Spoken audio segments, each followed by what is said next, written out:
Assalamualaikum warahmatullahi wabarakatuh. Halo, nama saya Vika. Saya salah satu peserta program Inner Game Life Coach Academy tahun 2025. Di video ini, saya ingin berbagi mengenai salah satu topik yang pernah dibahas dalam program Inner Game Life Coach Academy, yaitu mengenai understanding negative thought pattern atau memahami dan mengenal emosi negatif.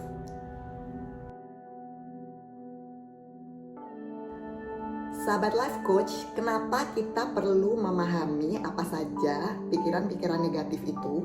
Karena hal ini seringkali secara otomatis terjadi di pikiran kita tanpa kita sadari. Dan setiap kita dihadapkan pada sebuah situasi atau kondisi atau sebuah kejadian, maka dalam pikiran kita akan muncul pikiran otomatis yang seringkali pikiran ini itu terdistorsi karena dipengaruhi oleh stigma, pengalaman hidup kita, ataupun judgement yang menjadi filter-filter di kepala kita. Kenapa kita perlu berhati-hati dan mengendalikan pikiran-pikiran negatif yang ada di kepala kita?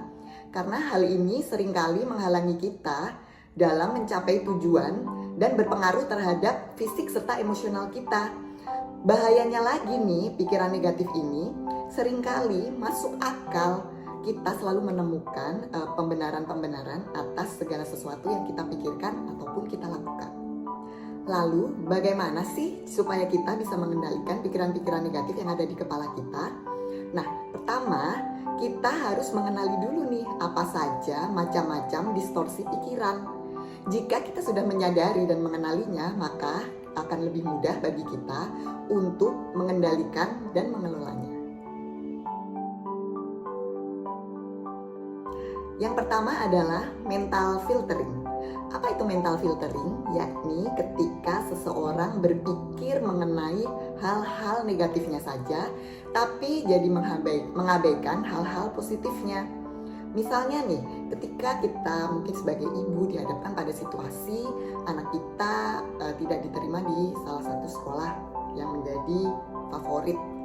Nah, kita hanya bisa memikirkan, ini pasti dia belajarnya kurang rajin, dia pasti kebanyakan main seperti itu.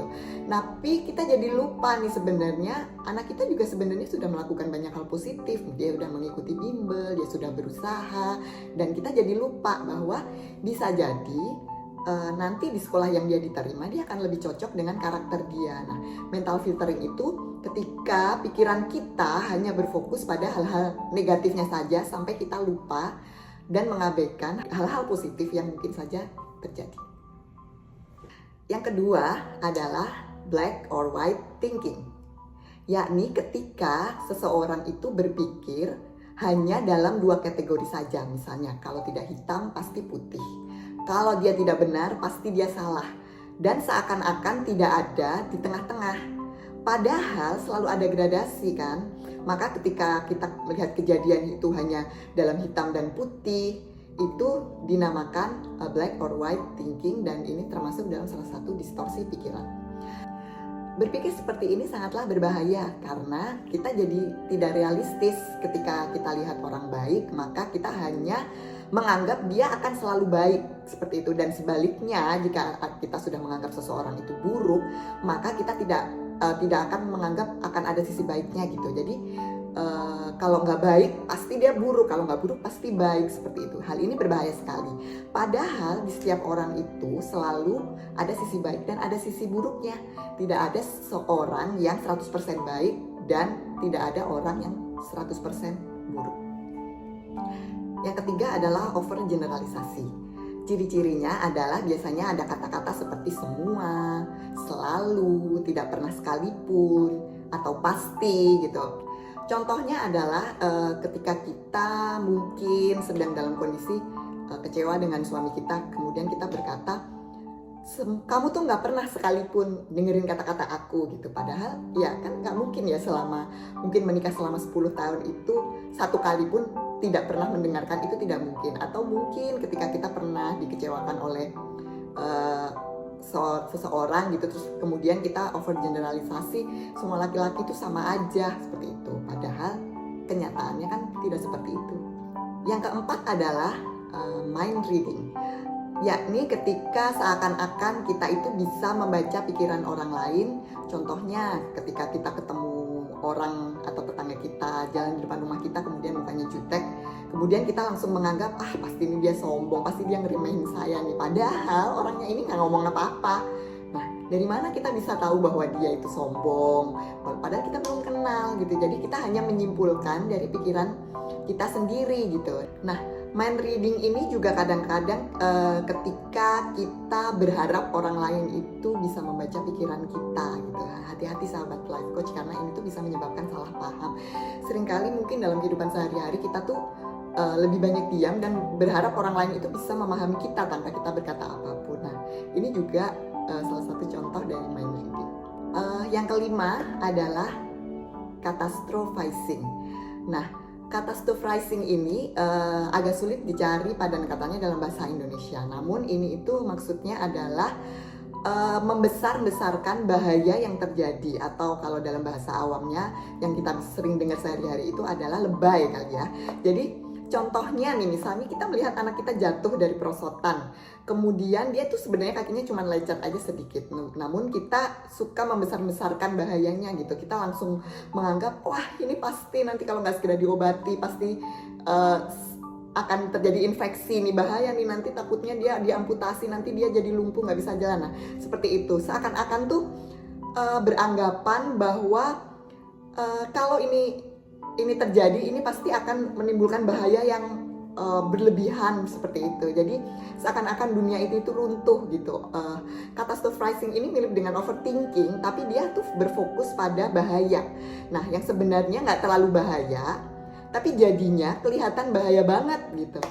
Nah, dengan di pikiran orang-orang yang catastrophizing, masalah kecil ini bisa jadi besar sekali, dan musibah kecil itu bisa jadi bencana besar.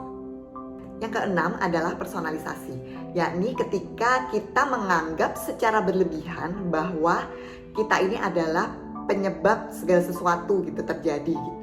Jadi seakan-akan kita ini pusat dunia.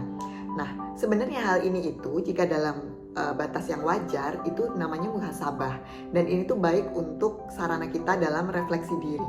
Namun jika kita terlalu dalam dan melampaui batas, maka hal ini tidak baik. Misalnya contohnya ketika anak kita gagal masuk perguruan tinggi negeri, lalu kemudian kita lebih banyak menganggap ini pasti aku bukan ibu yang baik, ini pasti aku salah dalam mendidik, ini pasti pola asuhku nggak benar gitu misalnya. Atau bisa jadi kadang-kadang ketika kita melihat status teman kita, kemudian kita menganggap wah ini pasti kayaknya nyindir aku nih statusnya gitu. Padahal kan hal seperti itu belum tentu ya, sahabat life coach. Oke. Yang ketujuh adalah labeling. Labeling ini adalah memberi label tertentu baik kepada diri kita sendiri maupun kepada orang lain. Nah, misalnya nih ketika kita beranggapan dia ini emang orangnya keras kepala sih, dia ini emang orangnya baperan sih. Nah, hal ini tuh berbahaya sahabat, karena bisa menjadi penghalang kita untuk berinteraksi secara lebih baik dengan orang lain. Nah, akan lebih bahaya lagi apabila labeling itu kita sematkan kepada diri kita sendiri. Misalnya nih, aku nih orangnya pelupa, kemudian besoknya ketika beneran terjadi kita lupa naruh kunci gitu misalnya. Nah, kita menganggap nah ini kan emang aku tuh orangnya pelupa gitu. Jadi hal ini itu berbahaya karena apabila terus menerus terjadi di pikiran kita dan kita ulang-ulang, maka hal ini tuh bisa jadi identitas diri gitu, bisa mengafirmasi diri kita yang akhirnya kita jadi seperti itu gitu, dan menghalangi kita untuk berubah. Makanya hati-hati ya sahabat life coach. Yang kedelapan adalah berpikir harus atau seharusnya, yakni ketika kita berpikir bahwa apa kejadian yang sudah lalu itu seharusnya nggak terjadi nih kalau kita sudah melakukan sesuatu. Nah, ketika misalnya nih kita kehilangan suatu barang, kemudian kita nih bilang, seharusnya tadi nggak usah dibawa aja tuh kan jadi hilang gitu. Nah, ini tuh perpikiran seperti ini tuh bisa menciptakan beban tambahan dan menyebabkan penyesalan yang terlalu dalam. Jadi emosi negatif, dan konsekuensinya pikiran kita jadi penuh dengan hal-hal keharusan-keharusan yang akhirnya bisa bikin kita malah jadi nggak ngapa-ngapain karena terlalu larut dalam penyesalan.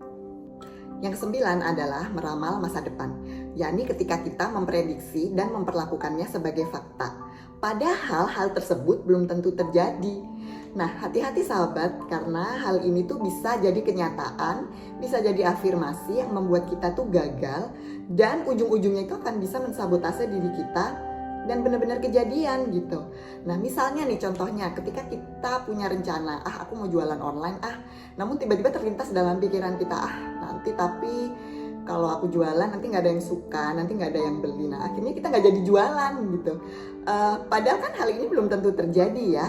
Ya seharusnya kita bisa meramal secara positif gitu. Geser ke doa supaya ini jadi baik sangka dan akan menjadi harapan kepada Allah supaya planning-planning kita ke depan itu akan dimudahkan dan diberikan keberhasilan.